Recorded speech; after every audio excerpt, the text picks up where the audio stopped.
Greetings, I'm Chaplain James Key, and welcome to another Key Inspiration Moment.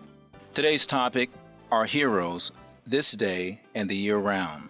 Key Inspirations brings information and inspiring messages to service members, their families, and civilians across the Korean Peninsula. Chaplain James Key is a world religion chaplain from the 8th Army Command Chaplain's Office. Here's Chaplain Key with this week's message. One of my favorite songs is Heroes by the Commodores. The inspirational lyrics and timeless message is still relevant today. Heroes make the sun rise in the morning. Heroes make the moon shine bright at night. Heroes make our lives a little stronger. And in the soul of everyone, he can be found. A couple of years ago, after a dental appointment at Walter Reed Medical Center in Washington, D.C., I decided to visit Ward 57. The first stop for many of our severely injured warriors of the fighting in Iraq and Afghanistan. Now, you don't have to spend long hours in this ward, which treats mostly amputees, to realize who the real heroes in our society are. They are young men like Specialist William Steele, 21, from Chicago, whose leg was severely injured when his Humvee ran over an improvised explosive device in Afghanistan.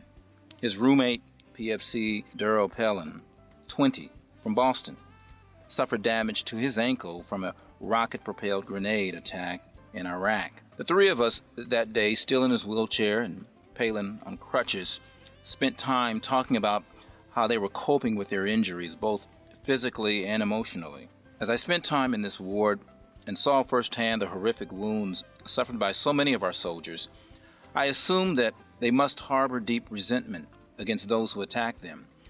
But when I talked with Steele and Palin, they expressed no such animosity. In fact, their outlooks were positive. They were excited about life after the military. They were more concerned about the battle buddies they left behind, or simply felt guilty that they survived while so many others do not.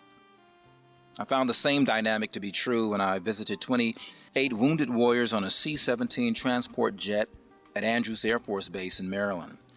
Like many troops who leave the battlefield, these brave souls also expressed feelings of both guilt and thanks. They felt guilty because their buddies were still in harm's way, and thankful because they were home, safe, with family and friends. Yet even many of those who return home suffer from broken bodies, broken families, and have difficulty finding jobs. I am certain that the best way to honor our troops is to not only acknowledge their sacrifices on Veterans Day, but to make sure year-round that we as a nation use every available resource to address their physical, emotional, and financial needs. Our heroes deserve no less. Their value to our society cannot accurately be measured in dollars and cents, but instead must be measured by the service they render to our nation during times of war and peace. No doubt, these men and women really do make the sun rise in the morning and make our lives a little stronger. Keep the faith.